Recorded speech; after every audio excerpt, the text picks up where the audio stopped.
Bom dia, meus futuros concurseiros e futuros policiais civis do estado de Goiás. Estamos aqui com toda a turma do Focus para poder fazer um mega aulão para poder ajudar na sua futura nomeação. Tenho certeza que vamos passar pelos principais tópicos e com certeza algumas questões da tua prova, elas vão ser baseadas neste aulão de hoje. Eu não tenho dúvida nenhuma. Aí o que eu pensei em fazer nesse primeiro momento? Que eu vou ter dois momentos com vocês.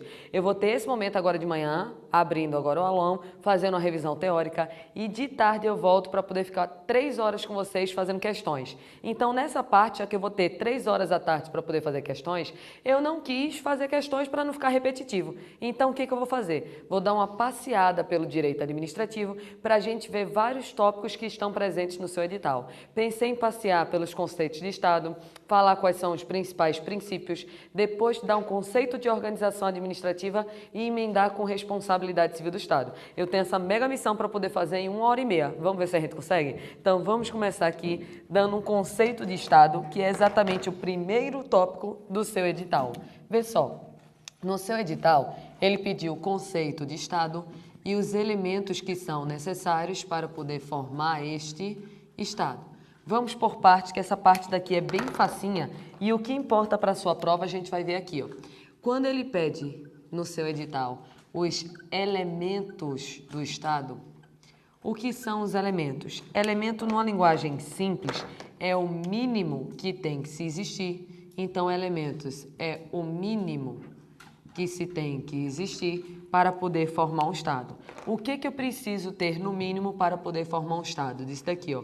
Eu preciso de povo, de território e eu preciso de governo. Então, para poder formar um Estado, eu preciso no mínimo de 3 coisas.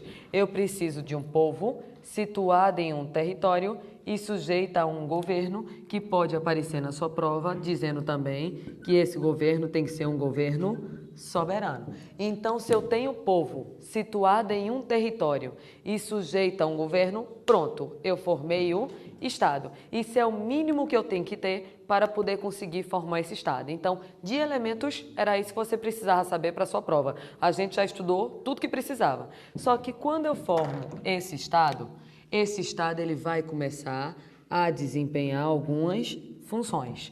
Então, formei o Estado, aí o Estado vai agora passar a desempenhar algumas funções. Aí, quais são as funções do Estado?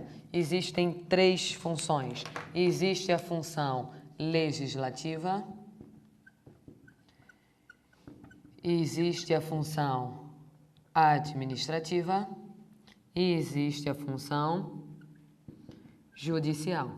Então, perceba que para poder formar um Estado, eu preciso de elementos. Elementos é o mínimo que eu tenho que ter para poder formar um Estado. A partir do momento que eu juntei um povo situado em um território e sujeito a um governo, Estado formado, ele passa a desempenhar algumas funções. Função legislativa, função administrativa e função judicial. Só que para poder ajudar no desempenho dessas funções, essas funções elas foram distribuídas entre 3 poderes. Então, eu tenho aqui as 3 funções do Estado e as 3 funções elas vão ser distribuídas entre 3 poderes diferentes. Quais são os 3 poderes que nós temos? Temos o poder legislativo, poder executivo e temos o poder judiciário. Então, perceba que aqui a gente deu 3 conceitos diferentes, ó. Temos o que é o elemento, o que são as funções e quais são os poderes. Então, para poder formar um Estado, para poder o Estado existir, eu preciso de 3 coisas. De povo situado em um território e sujeito a um governo. Formei o Estado, ele começa a desempenhar algumas funções, algumas atividades. Quais são as 3 funções? Legislativa, administrativa e judicial. E para essas 3 funções serem desempenhadas, foi-se criado os 3 poderes. Poder legislativo poder executivo e poder judiciário. Que isso daqui você até estuda em direito constitucional dizendo assim, ó, artigo 2º da Constituição, os poderes eles são independentes e harmônicos entre si. O que é dizer que os poderes são independentes e harmônicos entre si? É dizer que esses poderes daqui, ó, eles têm a sua função típica, eles têm uma função típica, mas eles também vão desempenhar a tal da função atípica. Então, todos os poderes vão possuir uma função típica, mas eles também vão possuir uma função atípica. Vão desempenhar uma função típica e uma função atípica. Numa linguagem simples, o que seria isso daqui, ó? Função típica seria a função principal daquele poder. Já a função atípica seria mais uma função do tipo secundária. Vamos para exemplos simples em relação a esse ponto daqui, ó. Perceba, quando eu tenho o poder legislativo fazendo uma lei, ele está na sua função típica. Eu não quero, pelo amor de Deus, falar de política, porque cada um tem seu partido, não me importa. Mas eu quero dar um exemplo de política, porque é um exemplo da atualidade que pode aparecer na sua prova. Perceba, quando eu tenho deputados e senadores, o deputado e o senador não estão lá no poder legislativo? Qual é a função do legislativo? É criar as leis. Então, por exemplo, quando eu tenho os senadores e os senadores estão votando um novo projeto de lei, concorda que eles estão na sua função típica, que é na sua função principal? Só que estamos quase no final de agosto. Quando eu falo hoje em Senado, basicamente ninguém mais pensa em criação de lei. O que você pensa quando eu falo em Senado agora? Exatamente. Aí em casa também você me respondeu. Estão se pensando no procedimento de impeachment, que claro que eu não vou entrar no mérito dele, porque o que me importa é o seguinte, é só a função. O Senado ele foi criado para fazer leis, para legislar.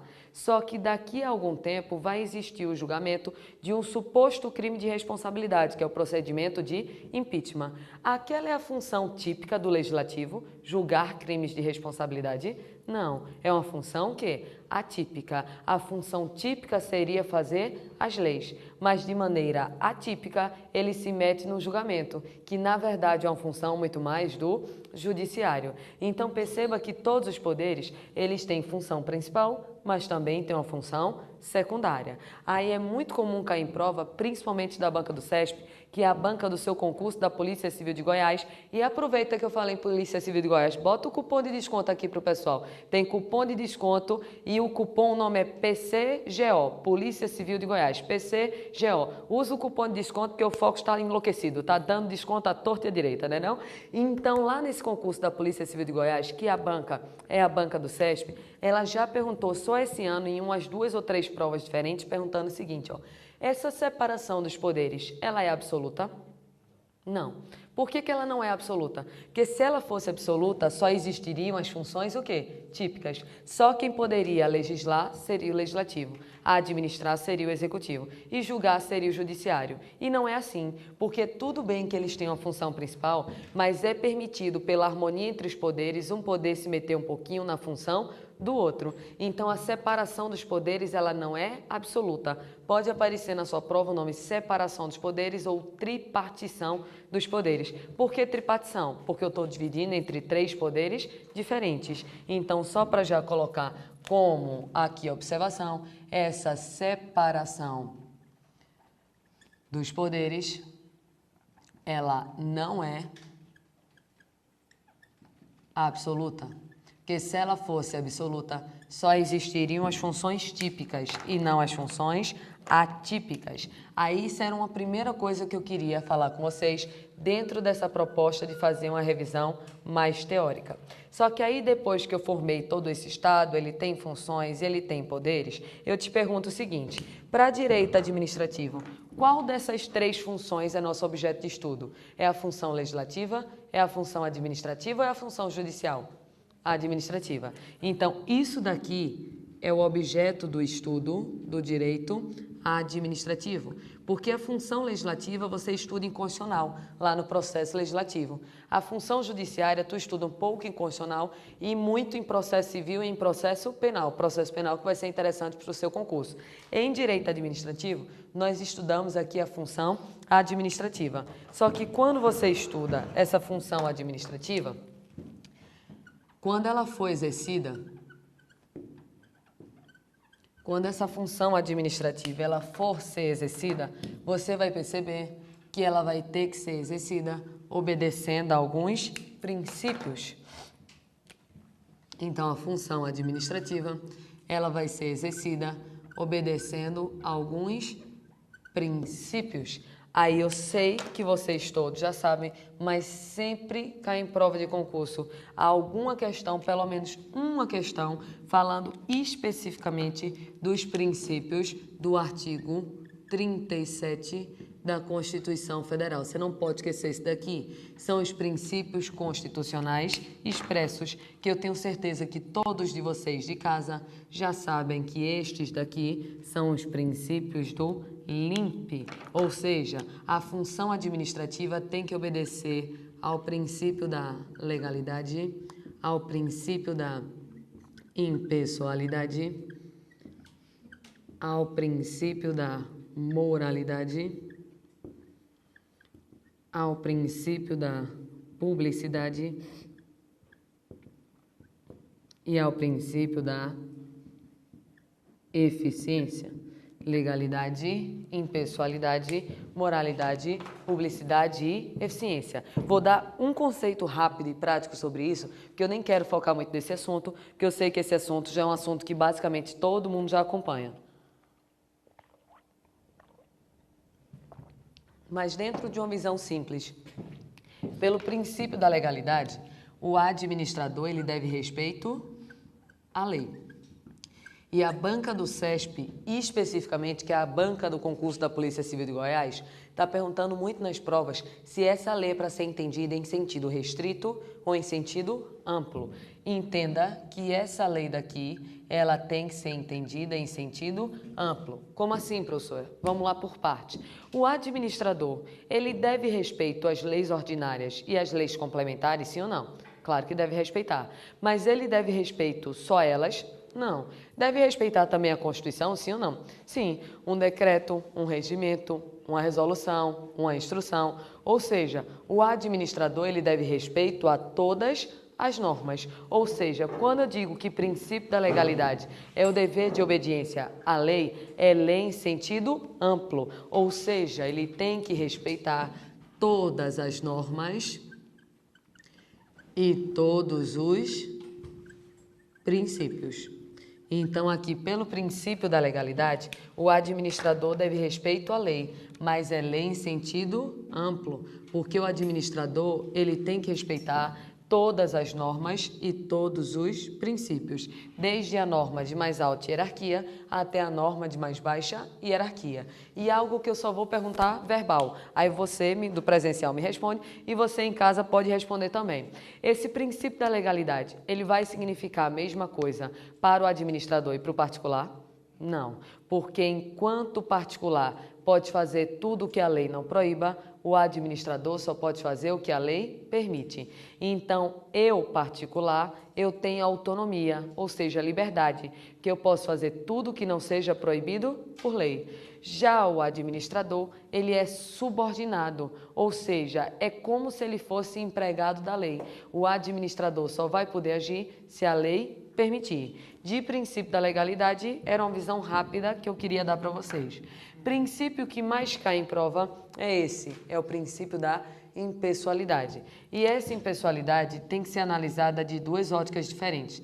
Tem impessoalidade do administrador em relação ao povo e tem a impessoalidade do administrador em relação a ele mesmo. Vamos por parte. Princípio da impessoalidade do administrador em relação ao povo é dizer que o administrador, quando for atuar, ele tem de atuar de maneira neutra, de maneira imparcial. Então, esse administrador, no tratamento com o povo, ele tem que ser neutro. Ou seja, O administrador ele não pode nem privilegiar e nem discriminar. Ele tem que tratar as pessoas de maneira igual. Agora, cuidado, com essa impessoalidade, o administrador tem que tratar todas as pessoas de maneira igual? Não, porque ele tem que tratar os iguais de maneira igual e os desiguais na medida da sua desigualdade. Então, por parte, pela impessoalidade, eu não posso nem privilegiar e nem discriminar.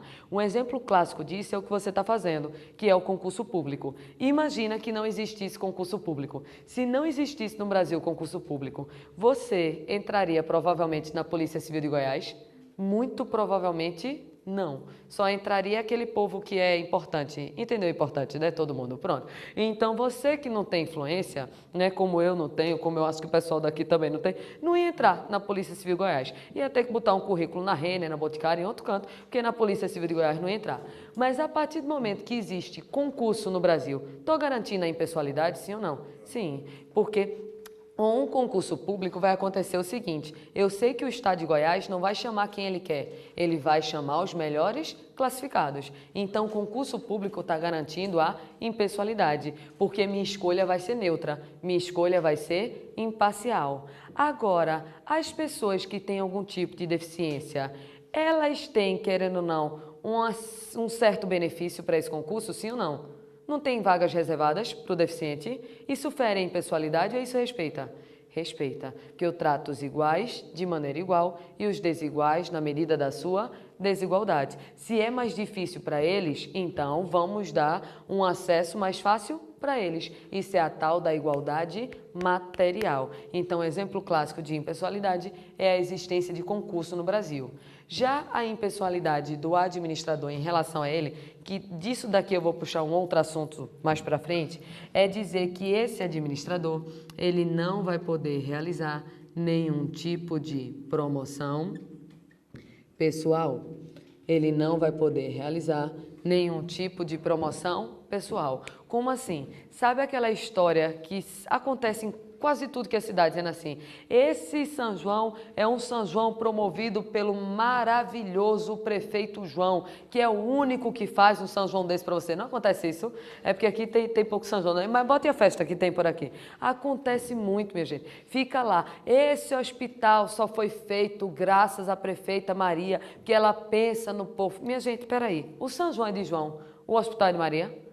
Não é do povo, que o dinheiro foi dos impostos, então o São João é do povo, o São João é do município, mas nunca do administrador. Porque se eu digo que é meu, que fui eu que fiz, que é obra minha, estou ganhando votos, sim ou não? Claro, estou realizando uma promoção pessoal. Então eu, administradora, quando faço algo, esse ato não vai ser atribuído a mim, porque eu não posso realizar nenhum tipo de quê? De promoção pessoal. Disso daqui mais para frente, eu vou puxar o assunto de responsabilidade civil, que a gente vai fazer também dentro dessa revisão. De impessoalidade era isso. Tem impessoalidade do administrador em relação ao povo, que ele tem que ser neutro, tem que ser imparcial, e impessoalidade do administrador em relação a ele próprio, onde ele não pode se vangloriar e beneficiar com atos que, na verdade, são do poder público. Palavras-chave agora da moralidade. O que seria essa moralidade? Seria uma conduta honesta, seria uma conduta ética, seria uma conduta feita com probidade, seria uma conduta feita com boa fé. Aqui a moralidade está relacionada à noção de você fazer uma boa administração. Então aqui moralidade está relacionada à ideia de você fazer uma boa administração. Então, moralidade está relacionada à noção de honestidade, à noção de ética, de probidade. E deixa eu fazer uma pergunta para vocês, que a banca do CESP adora. CESP, que é a banca organizadora do concurso do Polícia Civil de Goiás, concurso que o CESP está com desconto, que o Focus, que o CESP está com desconto, não, que o Focus está com desconto. Bota o cupom na tela para o povo já saber que tem aí PCGO para poder você pegar esse desconto daí. Imagina o CESP dando desconto, eu vou dar um desconto, você passa com 5 questões a menos. Ia ser bom, né?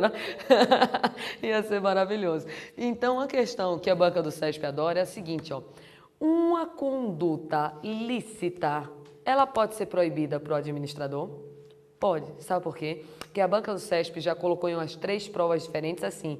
Nem tudo que é lícito vai ser considerado o quê? Moral. Então, nem tudo que está dentro da legalidade vai estar dentro de quê? Da moralidade. Então, nem tudo que é lícito vai ser considerado moral. Eu sempre me lembro uma vez de uma reportagem que eu vi de assim, tinha uns vereadores de determinada cidade que eles tinham a indenização de gasolina. E a indenização de gasolina deles era tão grande, era de Roraima. Isso daí eu vou entregar ao Estado, passou no Fantástico, não estou falando nada que ninguém não saiba. Então, eles do Poder Legislativo fizeram uma lei aprovando algumas indenizações para ele, tipo indenização de gasolina. O que eles ganhavam por mês dava para ir de Roraima até São Paulo. Tá achando muito? 1.300 vezes. Vou falar de novo que você não processou. O que eles estavam ganhando por mês de gasolina? Fizeram os cálculos, dava para ir de Roraima a São Paulo 1.300 vezes. Tudo isso previsto na lei. Então, querendo ou não, é lícito, sim ou não? Mas está dentro da moralidade que se espera? Claro que não. Porque não está dentro da honestidade, da ética e da boa-fé que se espera. Não seria uma boa o quê? A administração. Então, falei esse exemplo, dei até o nome da cidade, porque também já passou em Fantástico. Legalidade, impessoalidade, moralidade. Publicidade. O que é isso daqui? Publicidade é o dever de dar informação. Porque com a informação, a conduta da administração fica sendo uma conduta muito mais transparente. Então, a publicidade, ela está fazendo a noção de transparência. Vamos imaginar o seguinte, se os atos praticados pela administração, eles fossem sigilosos, ia dar certo? Mas, menino, não ia nunca dar certo. Sabe por quê? Pensa comigo da seguinte maneira. Imagina se lá na Polícia Civil de Goiás, as pessoas que fossem nomeadas, o Estado simplesmente ligasse, para as pessoas ligasse, não precisasse sair em diário oficial nem nada. Você acha que a fila de classificação ia andar certinha?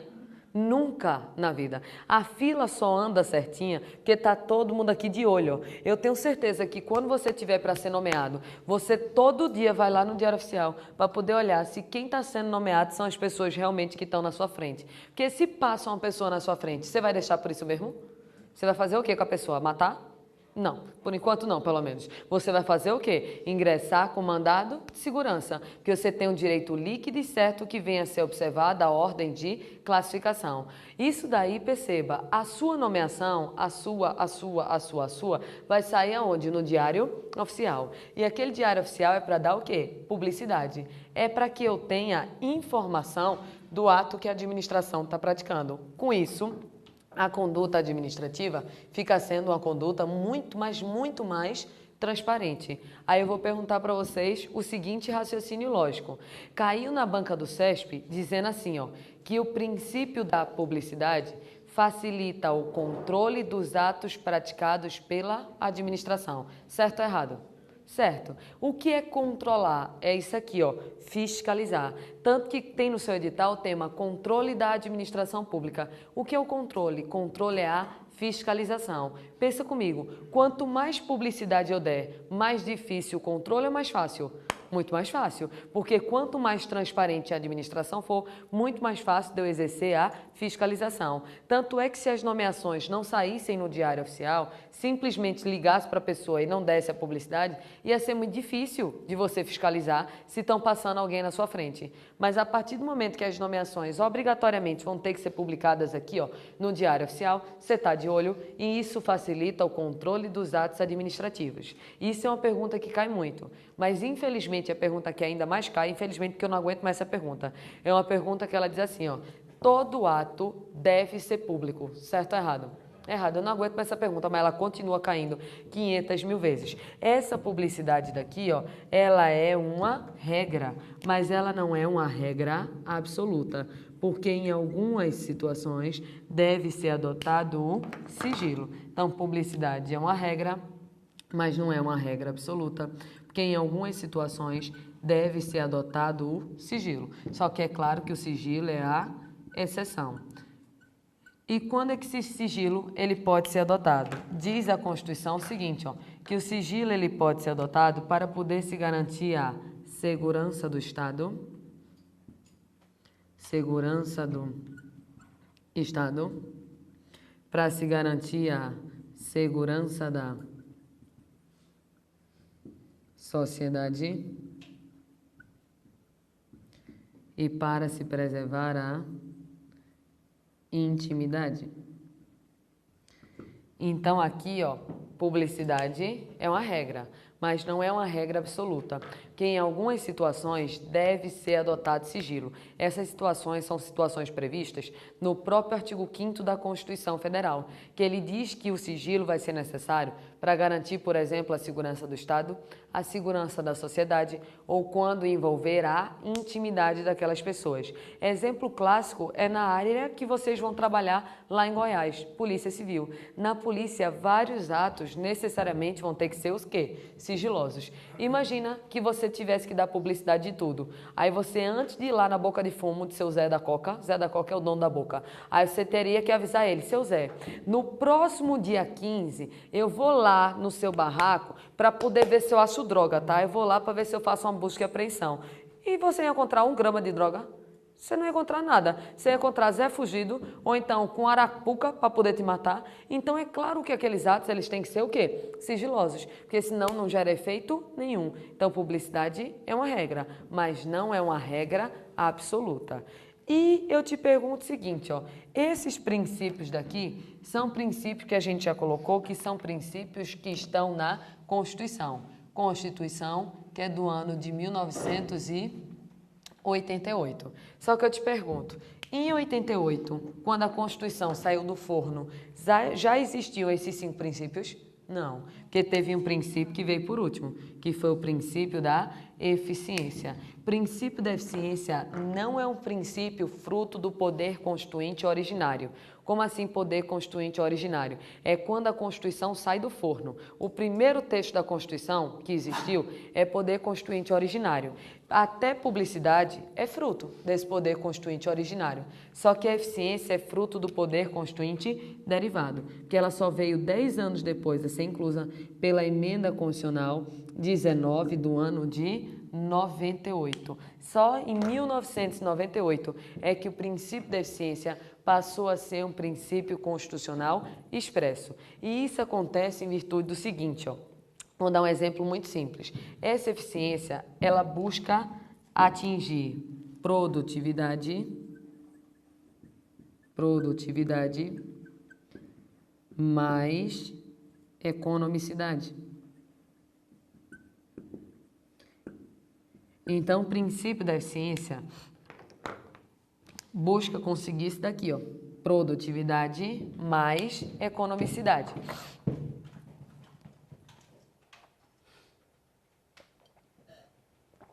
Então, como assim? É o que todo mundo deseja na vida.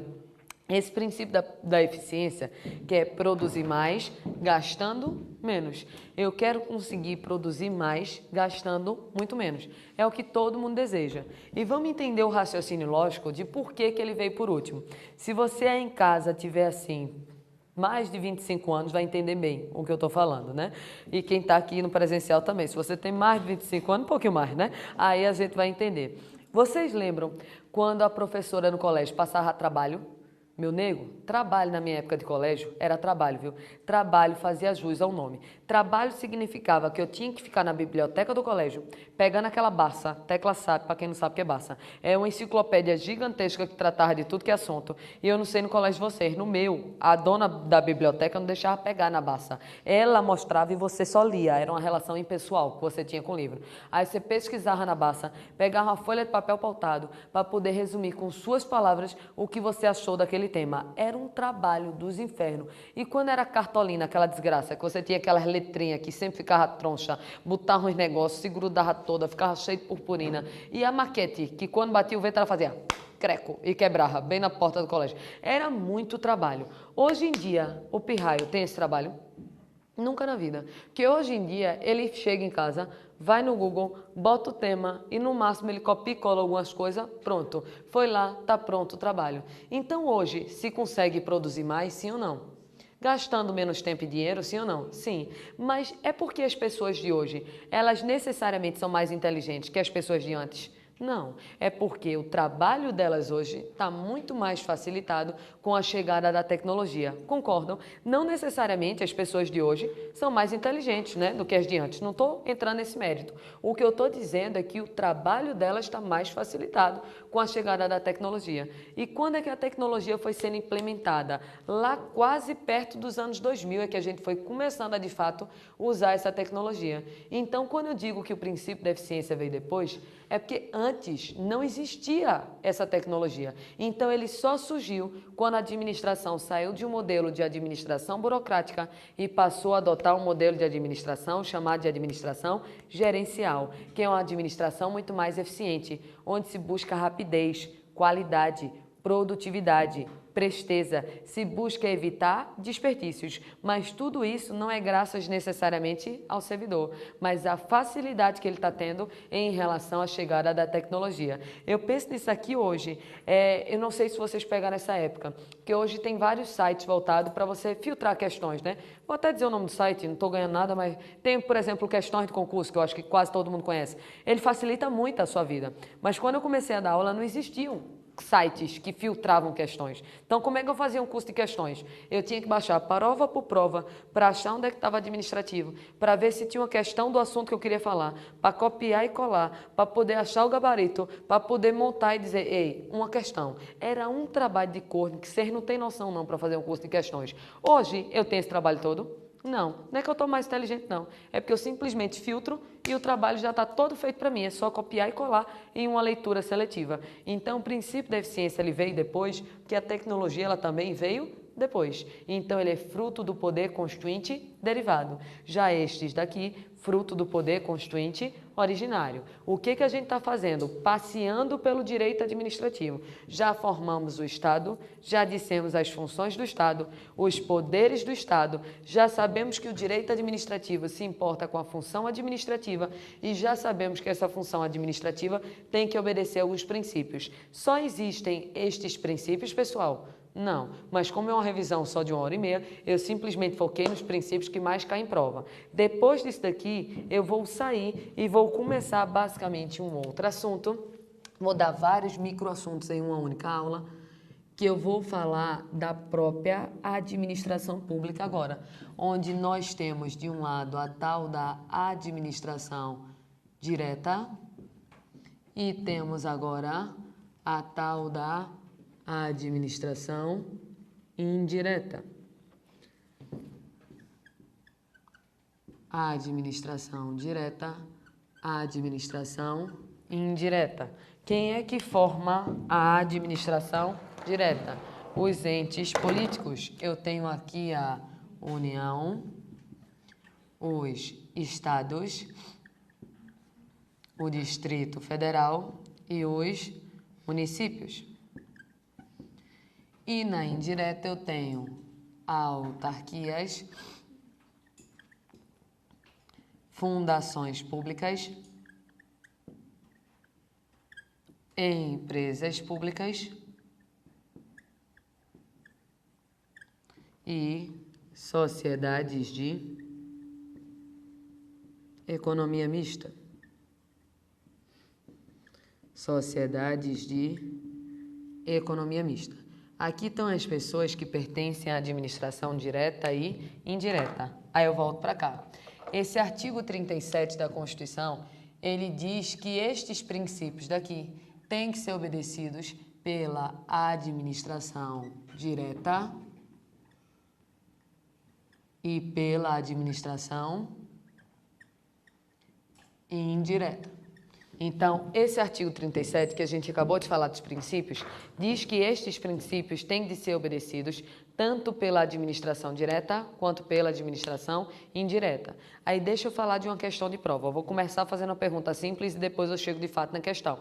Se a questão disser assim, as empresas públicas e as sociedades de economia mista devem obedecer aos princípios constitucionais expressos, certo ou errado? Por que expressos? Porque eles estão escritos no texto da Constituição. Pode aparecer um nome expresso ou um nome positivado. Algo positivado é algo que está posto. Se está posto é porque está escrito. Então, se disser que empresa pública, sociedade e economia mista tem que obedecer aos princípios constitucionais expressos, certo. Só que caiu uma questão em prova dizendo assim, ó, que as empresas públicas e as sociedades de economia mista devem obedecer aos princípios constitucionais expressos, salvo se desempenharem atividade econômica. Certo ou errado? Professora, como assim desempenhar atividade econômica? É porque empresa pública e sociedade de economia mista podem tanto prestar serviço público, como por exemplo os Correios, como pode desempenhar atividade econômica, como por exemplo o Banco do Brasil. Só que eu nem quero chegar nesse mérito agora. Olha a questão. Empresa pública e sociedade de economia mista tem que obedecer aos princípios constitucionais expressos, salvo se explorar atividade econômica. Marque falso. Não tem salvo, porque todos da direta e todos da indireta, todos, sempre vão ter que obedecer aos o quê? Princípios. Então, qualquer questão de prova que coloque, que fale de qualquer tipo de exceção, automaticamente é uma questão falsa. Se disser a autarquia tem que obedecer aos princípios, salvo não sei o quê. Já está falso. A empresa pública tem que obedecer aos princípios, exceto se não sei o quê. Já está falso também. Então, não tem exceção. É sempre esse povo vai ter que obedecer a estes princípios. Só que o estudo da administração direta, da União, dos estados, do Distrito Federal e dos municípios, é um estudo de direito constitucional. Para direito administrativo, o que interessa é esse estudo. Só que esse estudo não era nem o que eu queria fazer agora, porque desse tema daqui, que é um tema de organização administrativa, o que despenca de cair em prova é aquela diferença de desconcentração para descentralização. E era isso que eu queria fazer no quadro. Vou dar uma apagada para o lado de lá, para poder a gente ir começar com mais assunto.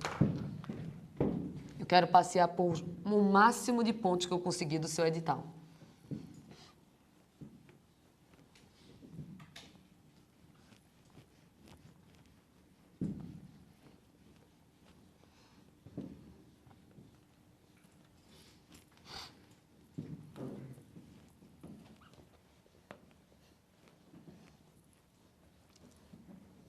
Então, vê, esse estudo daqui, ó, da administração direta e da administração indireta, é um estudo de uma matéria chamada de organização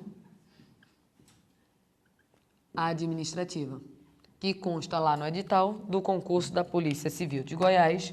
Então, lá consta o tema organização administrativa. É lá que você estuda administração direta e indireta. Só que desse tópico de organização administrativa, o que despenca de cair em prova é esta diferença daqui, ó, do fenômeno da desconcentração para um outro fenômeno chamado de fenômeno da descentralização. Desconcentração e a descentralização.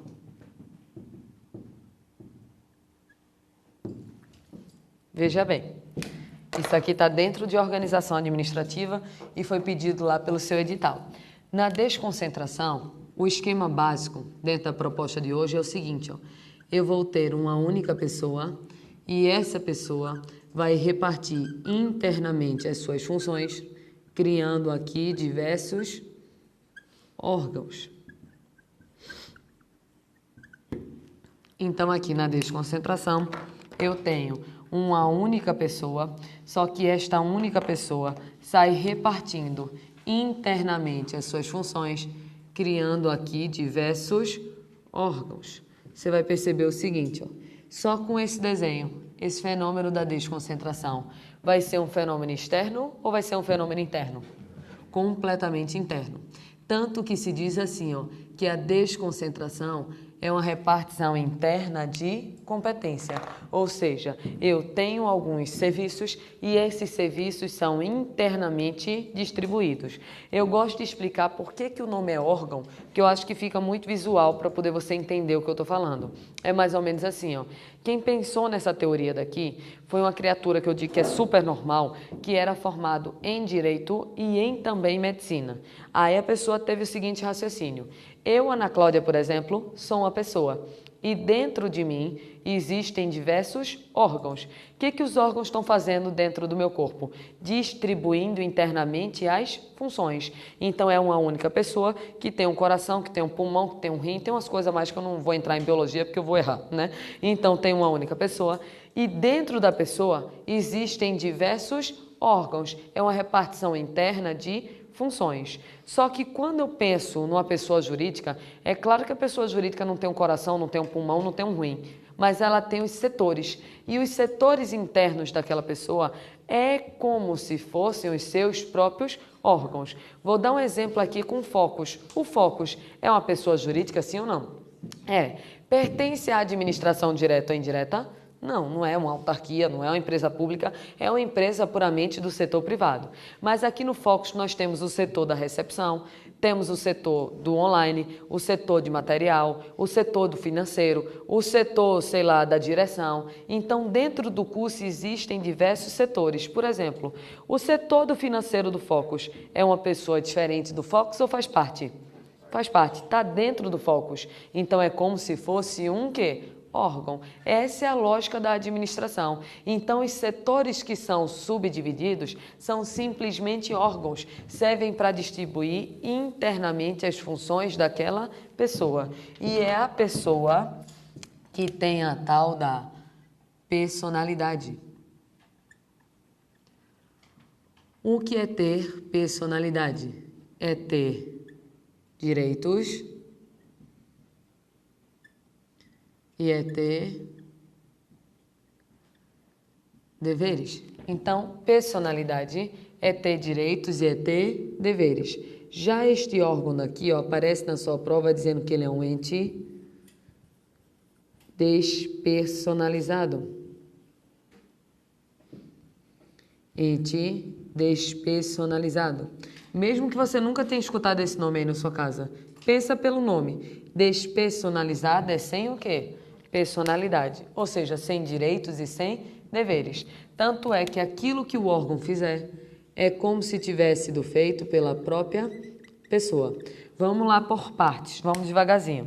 Imagina o seguinte, esse cupom que está aparecendo aqui na tela, vai aparecer para você, o cupom aqui de desconto do PCGO. Esse cupom, digamos que ele está sendo dado pelo financeiro do curso. Um exemplo, é o financeiro que está dando esse cupom de desconto. Mas na verdade, o cupom de desconto está sendo dado pelo próprio quê? Curso. Pode ter sido uma ideia do financeiro, mas quem está dando é o curso, porque é a pessoa que vai responder pelos atos praticados pelos seus órgãos e pelos seus agentes. Deixa eu dar um exemplo para você. Se você, por exemplo, nem vou dar um exemplo aqui no Focus, que aqui isso não acontece, mas imagina que você chega numa loja, chegando na loja, você tem uma briga muito grande com a moça da recepção da loja. Então, era uma loja de roupa, a moça da recepção foi extremamente grosseira, enlouqueceu e deu na sua cara, né, para a baixaria ser grande. Então, ela pegou e deu na sua cara. Você vai processar quem? A moça? Você vai processar a recepção? Você processa a loja, porque é a pessoa que tem personalidade, que tem direitos, que tem deveres, e é ela que vai responder pelos atos praticados pelos seus órgãos. Aí eu gosto de dar um exemplo, que depois eu já misturo esse exemplo lá em responsabilidade civil do Estado. Deixa eu só dar uma apagada aqui. Deixar o esquema pronto aqui para eu poder dar o exemplo. O quadro está gelado.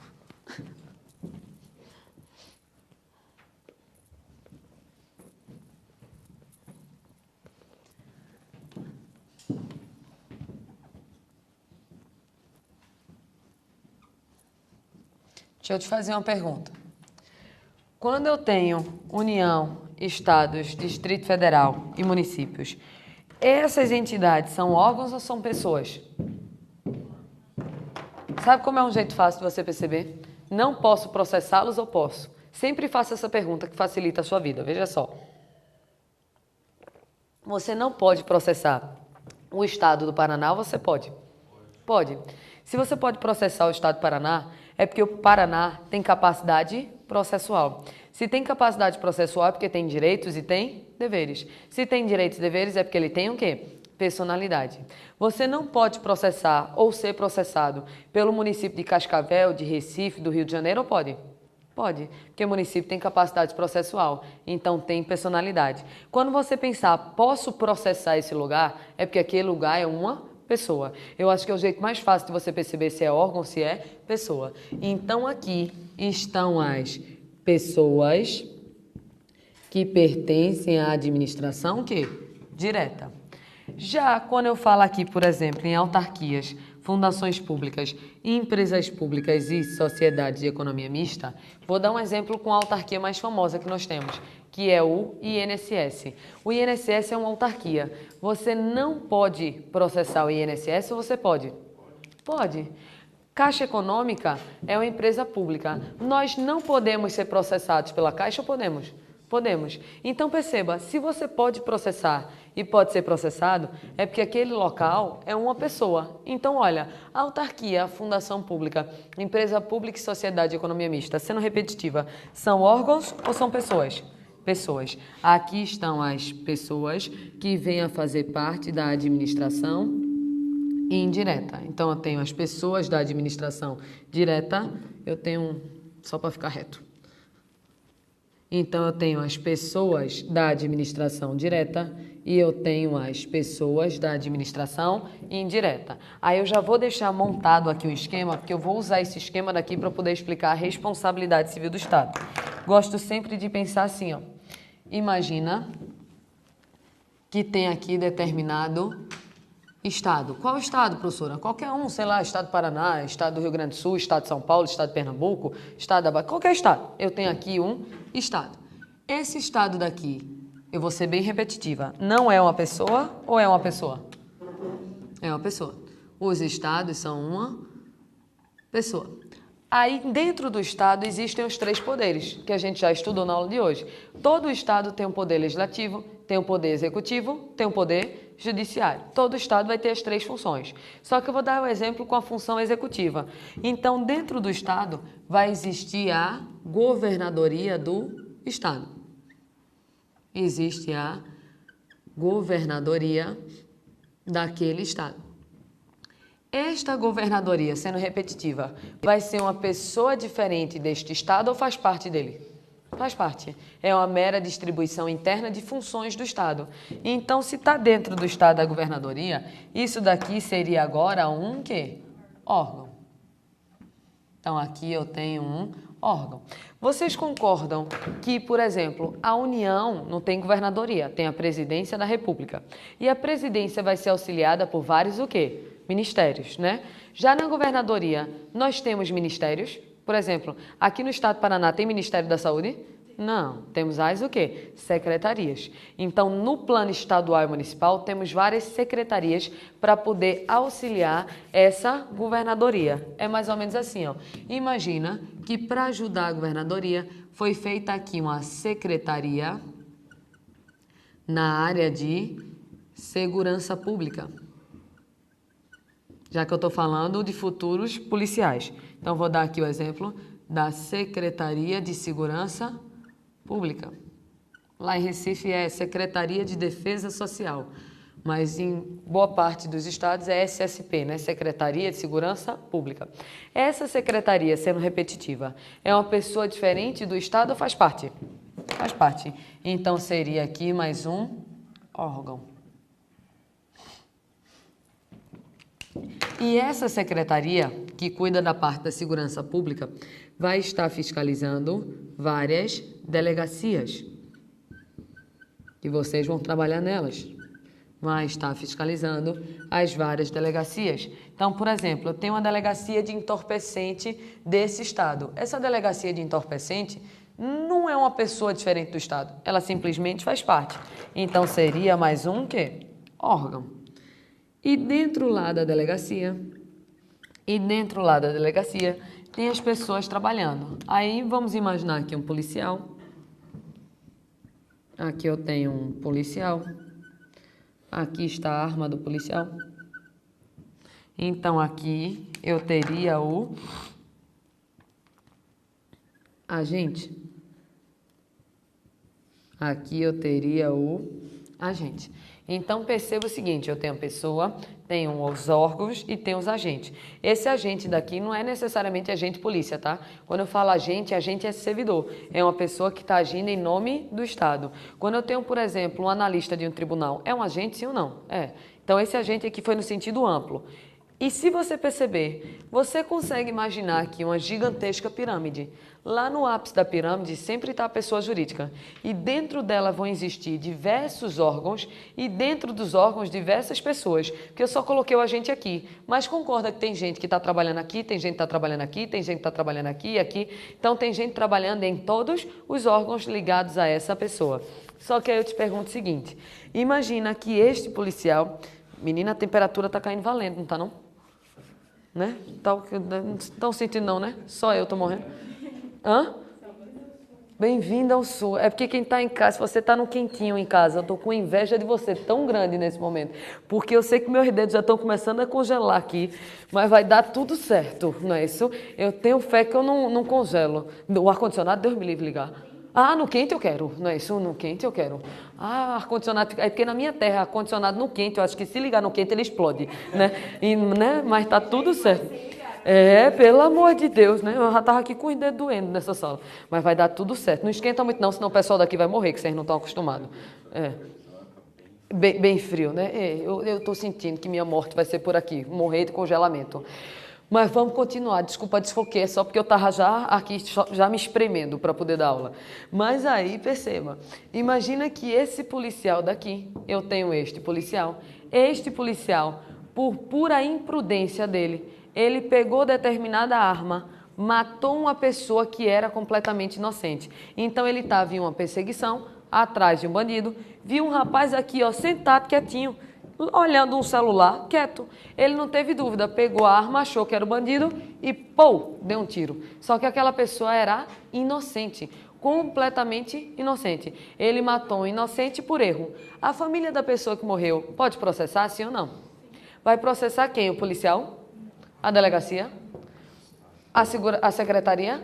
A governadoria? Vai processar quem? O Estado, porque é a pessoa jurídica que responde pelos atos praticados pelos seus órgãos e pelos seus agentes. Então, a lógica é o seguinte, ó, é esta pessoa daqui, ó, que vai arcar com aquilo que foi praticado pelos seus órgãos e pelos seus agentes. Então, ela que arca com os atos dos órgãos e dos agentes. Então, percebendo que isso daqui já seria uma introdução para a responsabilidade civil do Estado. Então, é o Estado que vai responder pelos atos que acontecerem dentro dele. Professora, eu tenho uma pergunta em casa. Depois o Estado vai atrás do policial para pegar o dinheiro de volta. Vai, não é isso? Mais para frente a gente fala isso, na ação regressiva. Mas o que eu queria mostrar é o seguinte, ó. Quem é que vai ser responsabilizado pelos atos? São os órgãos ou é a pessoa? É a pessoa, porque é a pessoa que tem personalidade, que tem direitos, que tem deveres, então é esta pessoa que vai responder pelos atos praticados pelos órgãos e pelos agentes. E o nome dessa teoria daqui é chamada de teoria do órgão, que pode aparecer sendo chamada de teoria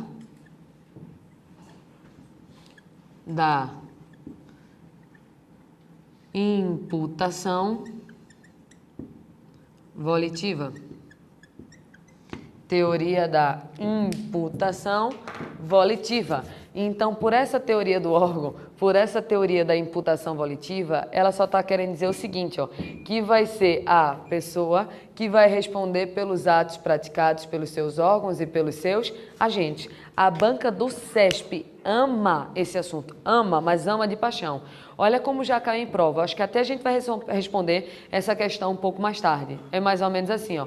Pela teoria do órgão, os atos serão atribuídos às pessoas jurídicas e não aos seus órgãos. E acho que foi o ar-condicionado que vocês ligaram. Até o povo da sala. Desliga esse negócio, deixa desligado mesmo, que tá ótimo. Pronto, tá melhor, né? Até os sulistas aqui já estavam congelando, deixa ser ar-condicionado mesmo, tá bom. Eita, Deus do céu. Que saudade de 28 graus que dá na pessoa, mas vai dar certo. Vê só. Então aqui, ó, pela teoria do órgão, pela teoria da imputação volitiva, o que eu estou dizendo é que a pessoa é que vai ser responsável pelos atos dos seus órgãos e pelos atos dos seus agentes. E isso cai em prova de concurso direto na banca do CESP. Aparece dizendo mais ou menos o seguinte, ó, que pela teoria do órgão, os atos são atribuídos à pessoa jurídica e não aos seus órgãos e não aos seus agentes. Isso tudo pertence aqui à teoria da desconcentração. Beleza esse ponto até aqui? Você em casa tranquilo, que tá no quentinho, que eu tô com inveja de você em casa? Pronto. Só que vamos misturar só com a informação. Vocês sabem os poderes administrativos? Também está no edital da sua prova. Nós temos poder hierárquico, poder disciplinar, poder de polícia, poder regulamentar. Então, nessa situação daqui, quando eu desenho essa pirâmide e digo que a desconcentração é repartição interna de funções, qual seria um poder que vem na sua cabeça? Poder hierárquico, disciplinar, de polícia ou regulamentar? Né? Escutei aqui, escutei em casa. Então, aqui, ó, é o poder que tem a ver com essa desconcentração, é o poder do tipo hierárquico. Porque poder hierárquico é poder de organização interna da administração. Então, é exatamente este fenômeno daqui, ó. Aqui no poder hierárquico vai acontecer exatamente isso. É uma distribuição interna de funções, onde eu tenho uma pessoa distribuindo internamente as funções entre seus diversos órgãos. Aí eu te pergunto, a pessoa pode exercer um controle sobre seus órgãos? Lembra que controlar é o quê? Fiscalizar. A pessoa pode controlar seus órgãos? Pode. E os órgãos de mais alta hierarquia? Podem controlar os órgãos de mais baixa hierarquia? Perceba que a governadoria está fiscalizando as secretarias, que aqui a Secretaria de Segurança Pública está fiscalizando as delegacias, que a delegacia fiscaliza os seus agentes. É um controle horizontal ou vertical? Vertical. Está vindo de cima para baixo. É um controle sem hierarquia ou com hierarquia? Com hierarquia. É por isso que aqui na desconcentração o controle é chamado de controle hierárquico. Controle hierárquico, ou seja, a fiscalização que é feita aqui na desconcentração, ela vai ser feita de cima para baixo, dos superiores para os subordinados. Então, esse controle é um controle chamado de controle hierárquico.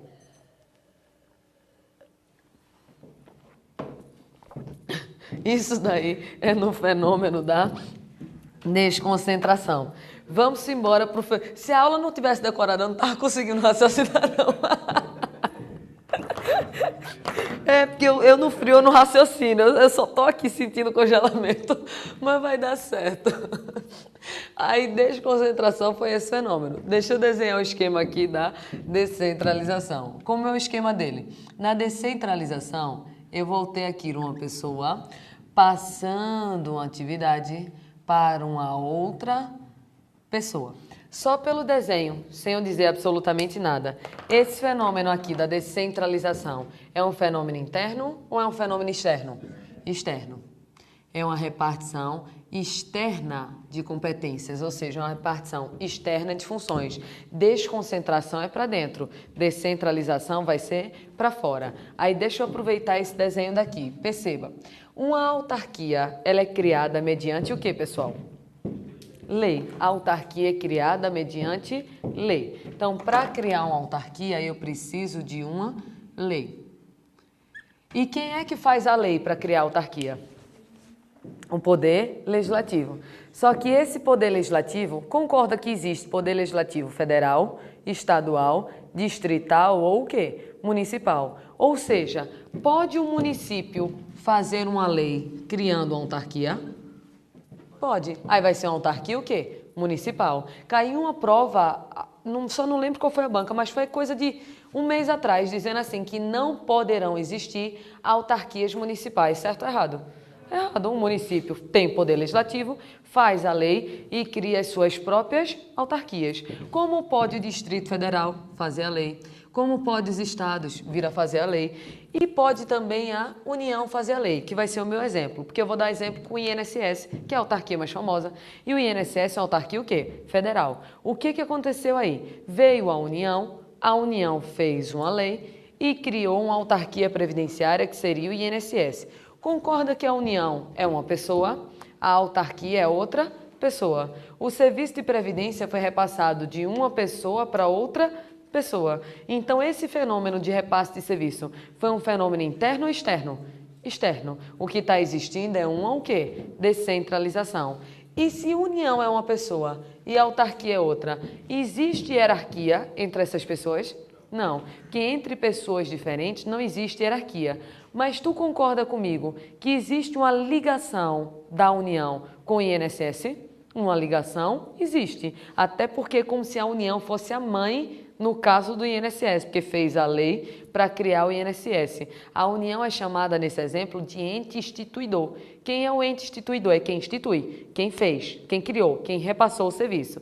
Então, apesar de não existir hierarquia, existe uma ligação. E essa ligação é chamada de vinculação. Então, na descentralização, as pessoas estão vinculadas, apesar de não estarem hierarquizadas. Falou em hierarquia, está falando na desconcentração.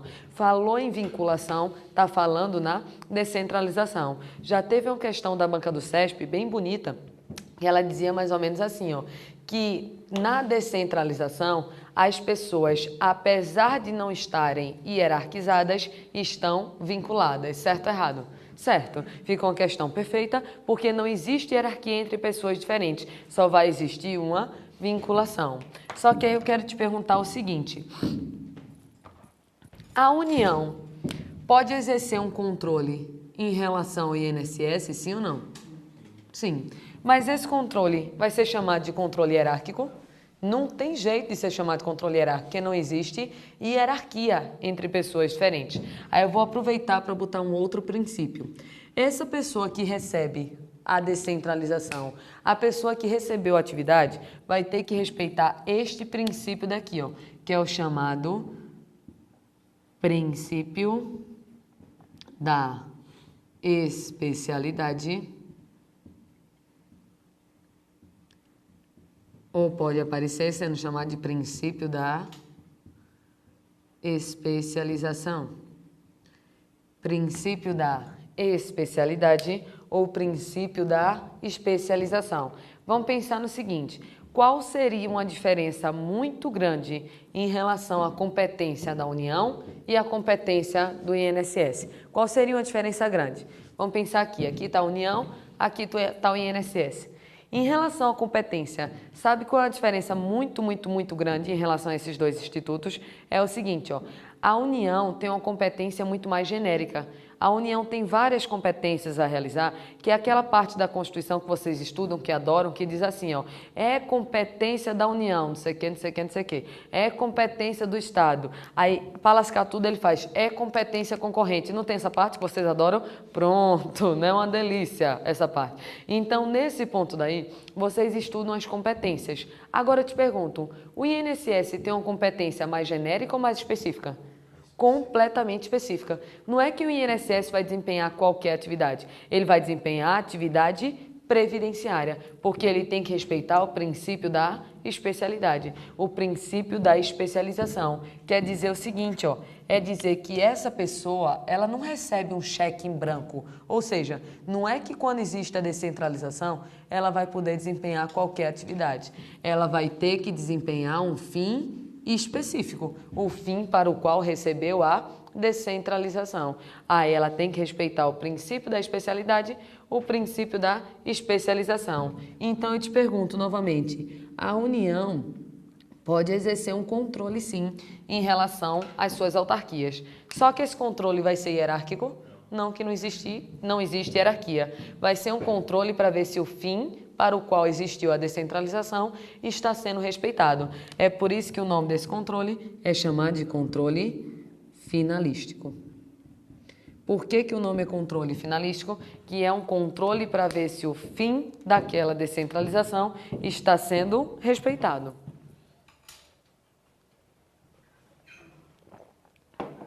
Só que tudo na vida tem sinônimo. Tudo nessa vida tem sinônimo. Em vez do nome controle finalístico, pode aparecer na sua prova o seguinte nome, ó. Tutela.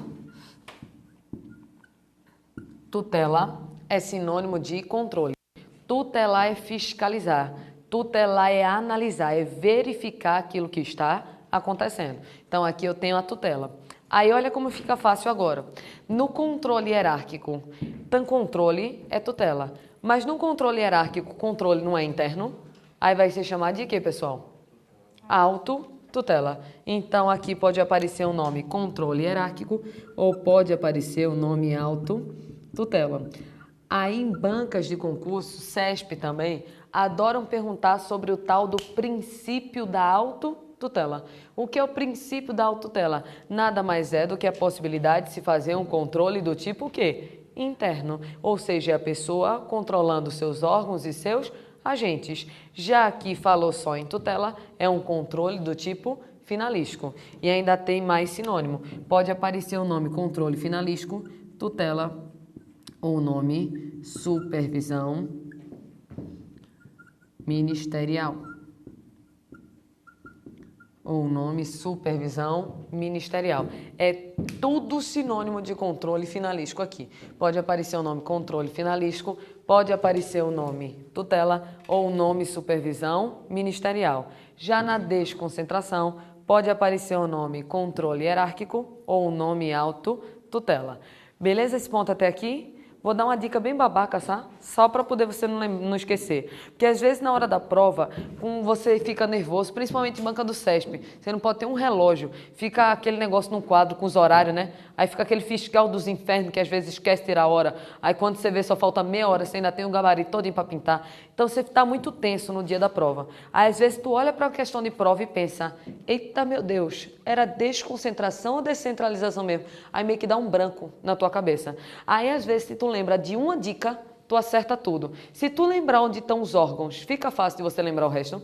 Porque você vai respirar fundo, lembrar órgão, pessoa, órgão, interno, repartição, interna. Se é para dentro, tem hierarquia. Se tem hierarquia, controle hierárquico. Aí você vai se acalmando e você vai acertando. Então eu penso no seguinte, ó, na desconcentração tem um O.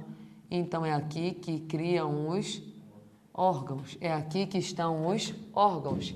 Já na descentralização tem um ENT.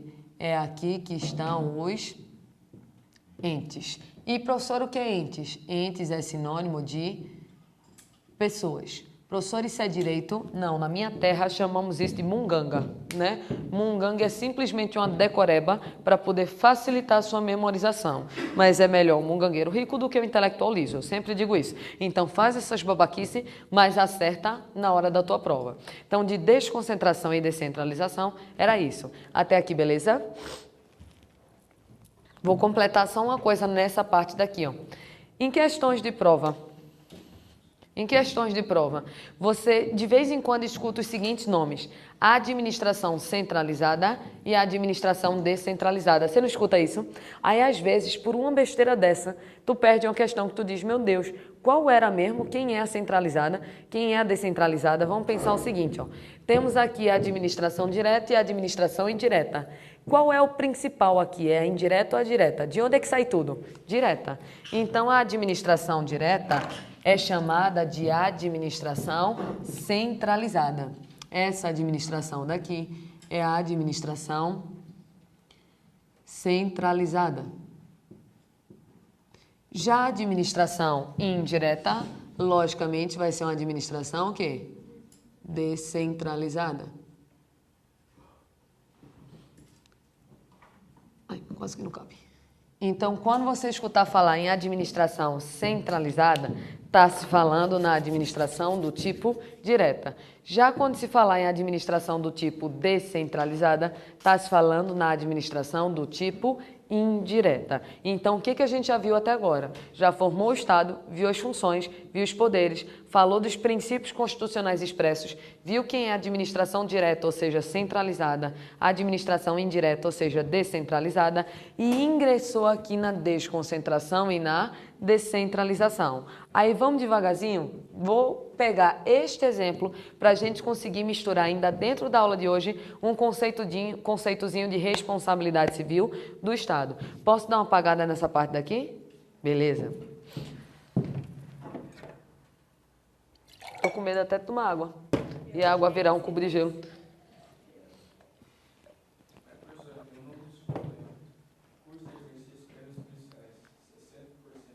Como é? Como é que é um negócio muito bom que chegou agora? Como é a novidade?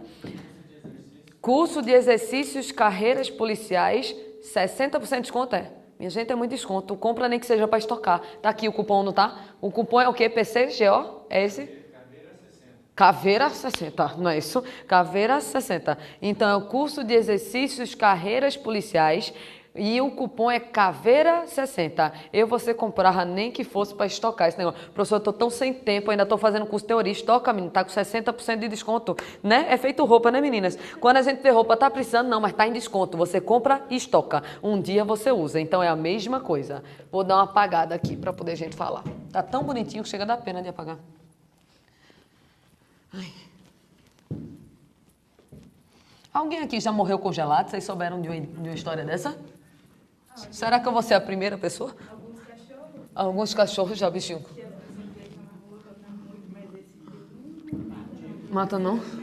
Tem que ver esses dias, né? A gente vinha pra aula. Hoje tá bom? A gente vinha pra aula, meu Deus. Já tá quase acabando. Tá indo. Sim, deixa eu aproveitar e para o pessoal de casa também, colocar aqui minhas redes sociais já, né, para poder, você tiver alguma dúvida, manda para lá e tira. Deixa eu só colocar aqui, ó, já deixar. Tem o facebook.com/prof.Ana Cláudia Campos. Pode mandar dúvida, eu respondo todas as pessoas. Pode não ser em um segundo, tá? Não vai ser em um segundo, mas eu respondo todo mundo. Então é facebook.com/prof.Ana Cláudia Campos, que é meu nome, isso aqui é o Facebook. Aqui tem um Instagram, que tem alguns vídeos também, que eu dou dicas, que é o @prof. Ana Cláudia Campos, tudo junto. Tudo junto, e eu separo. Ana Cláudia Campos. E por fim tem o Periscope, que de vez em quando eu faço um vídeo ou outro. Que aqui é o @Ana Cláudia Campos. Então aqui tem as redes sociais. Se você, até seu concurso de Goiás, estiver aí querendo algum tipo de dúvida, aí você tem aqui para poder entrar em contato em alguma dessas redes. Beleza. Aí agora eu vou querer... Quem não tem nenhuma das redes, faz um fake quem não tem. Eu tenho tanta gente que me segue que é fake, eu tenho concurseira zumbi, eu tenho concurseira desesperado, um cappuccino. Eu preciso de um cappuccino. Então, faz um fake só para poder seguir e ficar vendo as dicas. Então, é uma boa maneira. Aí, aqui, ó, eu quero encerrar a aula falando um pouquinho da tal da responsabilidade civil do Estado. Responsabilidade civil do Estado. O que diz essa responsabilidade civil do Estado? É basicamente esse desenho que está aqui do lado. Mas ela simplesmente diz que o Estado vai ter que responder pelos atos praticados pelos seus agentes. Vou fazer um esquema básico, que é o seguinte, ó. Aqui está o Estado. Só que o Estado, ele atua por meio de seus agentes. Aqui está os agentes. E esse agente, às vezes, pratica um ato, e esse ato acaba por atingir um particular. Aí eu te pergunto, se esse agente pratica um ato, aí ele praticou um ato, aí esse ato causou um dano em relação ao particular. Se entre ato e dano existe o tal do nexo causal,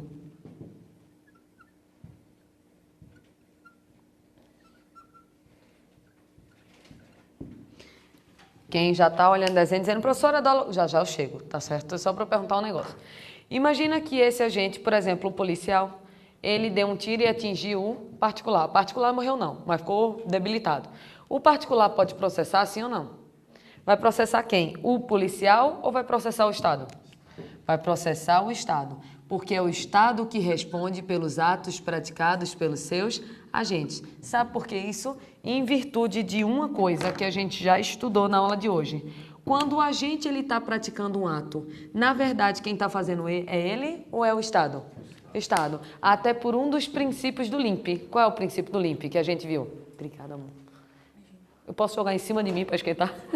É o princípio perfeito. Então, quando eu, agente, estou fazendo algo, na verdade, quem está fazendo não sou eu. Quem está fazendo é o próprio o quê? Estado. Em virtude do princípio da impessoalidade. Os atos não vão ser atribuídos a mim, vão ser atribuídos ao Estado. Então, quando o policial dá um tiro em alguém, quem está dando um tiro é o próprio o quê? Estado. Porque o agente, ele sendo uma pessoa física, ele, em virtude do princípio da impessoalidade, age sempre em nome do Estado. Aí você pega e processa o Estado. E o particular, ele vai ter que provar o quê? Que existiu 3 coisas.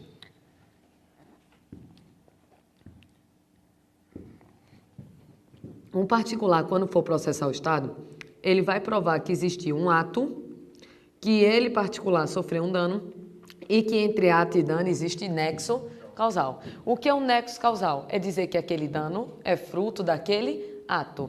Mas no Brasil, a responsabilidade civil do Estado para as condutas praticadas por ação é uma responsabilidade do tipo objetiva. E o que quer dizer isso? Quer dizer que o particular, quando for processar, ele não precisa provar que aquele agente atuou de maneira dolosa ou de maneira culposa. Cuidado. O que eu estou dizendo é que o agente não atuou de maneira dolosa ou de maneira culposa. É isso que eu estou dizendo? Não. O que eu estou dizendo é que o particular, ele não precisa o quê? Provar. Imagina o seguinte. Um policial, agindo com excesso, já tinha pego o bandido já estava imobilizado, completamente lá, não apresentava nenhum risco mais, e o policial resolveu simplesmente, matar. A família do morto pode processar, sim ou não? Vai processar o policial ou o Estado? O Estado. Existiu um ato, sim ou não? Sim. O tiro. O ato causou um dano, sim ou não? Sim. A morte. A morte foi pelo tiro, sim ou não? Teve nexo causal. O policial agiu com dolo, sim ou não? Sim, ele matou porque ele quis. No meu exemplo, ele fez por vontade. Mas a família da vítima, quando for processar, precisa perder tempo provando que o policial fez aquilo de maneira dolosa? Não, porque na responsabilidade objetiva do Estado, basta existir a prova que existiu um ato, que existiu um dano e que entre ato e dano existe nexo causal. Não se precisa comprovar que a conduta foi dolosa ou foi culposa, porque a responsabilidade por atos praticados por ação é uma responsabilidade do tipo objetiva. Aí tu percebe o seguinte, ó, tô guardando esse desenho, ele tem uma função. Então, quando o policial faz algo, olha a teoria do órgão e a impessoalidade sendo usada. Veja que tudo em direito se mistura. Quando ele faz algo, esse algo é atribuído a ele? Não, porque senão feriria o princípio da impessoalidade. Vai ser atribuído aos órgãos? Não, porque órgão nem personalidade tem. Vai ser atribuída a quem? A pessoa, ao Estado. É por isso que é a pessoa que responde pelos atos praticados pelos seus órgãos e pelos seus agentes. Foi isso que a gente viu lá na teoria do órgão e viu também na teoria lá do princípio da impessoalidade. Até aqui, beleza? Professora, tem uma pergunta. Por que tu colocou aqui que por ação a responsabilidade ela é do tipo objetiva? Porque nos casos de omissão, a responsabilidade do Estado ela é do tipo subjetiva. Ou seja, você tem que comprovar que aquela omissão do Estado foi uma omissão dolosa ou foi uma omissão, no mínimo, culposa. Beleza até esse ponto daí? Tranquilo? Que frio.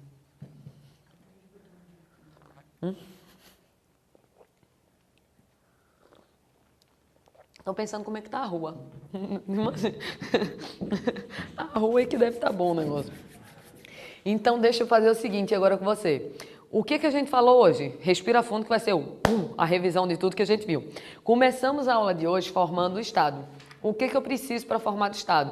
De 3 elementos. De um povo situado em um território e sujeito a um governo. formei o Estado ele começa a desempenhar 3 funções: função legislativa, função administrativa e função judicial. Só que essas 3 funções vão ser distribuídas entre 3 poderes: poder legislativo, poder executivo e poder judiciário. Só que esta separação dos poderes, ela é absoluta? Não, porque os poderes têm a sua função típica, que é a função principal, mas também possuem a sua função atípica, que é a função secundária. Até porque o artigo 2º da Constituição diz que os poderes são independentes, mas também harmônicos entre si. E para o direito administrativo, nós não estamos preocupados nem com a função legislativa, nem com a função judicial. Estamos estudando a tal da função administrativa.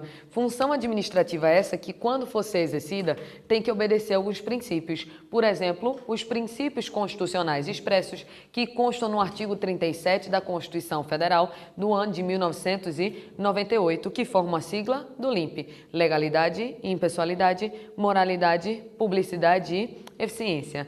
Pelo princípio da legalidade, existe o dever de obediência à lei. Só que essa lei é lei em sentido amplo, porque o administrador deve respeito a todas as normas e também a todos os princípios. Só que lembra sempre que a legalidade não significa a mesma coisa para o administrador e para o particular, porque enquanto o particular pode fazer tudo o que a lei não proíba, o administrador só pode fazer o que a lei permite. Fomos para a impessoalidade e vimos que tem impessoalidade do administrador em relação ao povo. O administrador tem que ser neutro, tem que ser imparcial, ou seja, não pode nem privilegiar e nem discriminar, mas a real impessoalidade é tratar os iguais de maneira igual e os desiguais na medida da sua desigualdade. E existe também a impessoalidade do administrador em relação a ele próprio, ou seja, o administrador, quando for agir, ele não pode realizar nenhum tipo de promoção pessoal. Quando ele está fazendo algo, na verdade, quem não está fazendo não é ele. Quem está fazendo é a pessoa jurídica a qual ele se encontra vinculado. Saímos de impessoalidade, fomos para a moralidade. Moralidade é conduta honesta, ética, de boa fé, feita com probidade, fazer uma boa administração. Mas lembra sempre que nem tudo que é lícito vai ser considerado moral. Saímos de moralidade, fomos para a publicidade, que é o dever de dar informação, ser transparente. É aquela noção de transparência até para facilitar o controle dos atos praticados pela administração. Só que publicidade é uma regra, mas não absoluta, que a própria Constituição, em seu artigo 5º, admite em situações sigilosas, como para garantir a segurança do Estado, segurança da sociedade ou para preservar a intimidade. E o último princípio a ser incluso foi a eficiência, que é fruto da Emenda Constitucional 19 do ano de 98, que quer uma maior produtividade com a maior economicidade. Quero produzir mais, gastando menos. Saímos do princípio e vemos que existe a administração direta e a indireta. A direta, que é a administração centralizada, é formada por União, Estados, Distrito Federal e municípios, e a indireta administração descentralizada por autarquias, fundações públicas, empresas públicas e sociedades de economia mista. Só que essas pessoas podem repartir internamente as suas funções, criando seus próprios órgãos. Isso é um fenômeno chamado de desconcentração. E aquilo que o órgão faz, como ele não tem personalidade, é como se tivesse sido feito pela própria pessoa, até em virtude da teoria do órgão, que pode aparecer sendo chamada de teoria da imputação volitiva. E a pessoa pode exercer um controle sobre seus órgãos, sim ou não? É um controle sem hierarquia ou com hierarquia? Com hierarquia, controle hierárquico, também chamado de autotutela. Já quando uma pessoa passa uma atividade para outra pessoa, é fenômeno interno ou externo? Externo. Descentralização. Entre pessoas diferentes existe hierarquia? Não, o que existe é uma vinculação. Mas pode a pessoa que repassou exercer um controle sobre a pessoa que recebeu o serviço? Pode. Mas é controle hierárquico? Não, é controle finalístico, tutela ou supervisão ministerial. Aí saímos dessa parte e fomos falar da responsabilidade civil do Estado, que ela é do tipo objetiva, que o Estado responde pelos atos praticados pelos seus agentes, independentemente do ato ter sido doloso ou culposo. Basta que exista ato, dano e nexo causal. Existindo isso, o Estado vai ser obrigado a indenizar, com base na responsabilidade objetiva. Agora, na situação de omissão do Estado, a responsabilidade é do tipo subjetiva. O Estado só responde se a conduta foi dolosa ou culposa. E aí, gostou? Então continua estudando, continua fazendo aqui o curso. A gente tá aqui no aulão até 7h30 da noite. Eu volto às 1h30 da tarde para poder fazer um monte de questões com vocês. Taca o desconto do Caveira aqui, é Caveira 60 o cupom. Curso de exercícios para a Polícia Civil do Estado de Goiás, 60% de desconto. Eu vou indo embora, porque já vou comprar agora o meu curso. Nem vou fazer o concurso, mas vou comprar para estocar, né não? Então vou comprar agora o curso Questões, continue estudando, que depois eu volto. Tchau, pessoal!